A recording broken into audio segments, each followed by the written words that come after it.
Hello. Hello Akter, আমি CR Sourav বলতেছি department থেকে। 17 রমজান ইফতার পার্টির আয়োজন করা হবে। চাঁদা 400 টাকা। কি 400 টাকা? হ্যাঁ, তুই আসিস কিন্তু, মিস দিস না। আচ্ছা আচ্ছা। হ্যালো। হ্যালো, আমি ফাহিম, এসএসসি ব্যাচ 2020। আগামী 20 রমজান ইফতারের আয়োজন করা হবে। চাঁদা কত? 450 টাকা। আচ্ছা। হ্যালো। হ্যালো আক্তার, আমি রায়হান, হাই স্কুল ব্যাচ থেকে। আগামী 27 রমজান ইফতারের আয়োজন করতে যাচ্ছে সবাই। চাঁদা কত? মাত্র 600 টাকা। কি ভাই, মারবি নাকি? তুই মিস দিস না বন্ধু। আচ্ছা আচ্ছা। আবার কি? হ্যালো। আমি তুষার, তোর কিন্ডারগার্টেন ফ্রেন্ড। চিনতে পারছিস আমাকে? হ্যাঁ তুষার, বল। আগামী 28 রমজান আমরা নদীর পাড়ে ইফতার আয়োজন করতেছি আলাদা করে। চাঁদা কত? মাত্র 300 টাকা। তুই না আসলেও টাকাটা পাঠিয়ে দিস। আচ্ছা আচ্ছা, যাও বলা।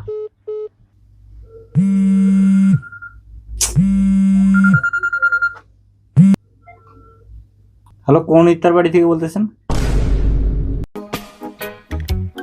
সালাম আলাইকুম।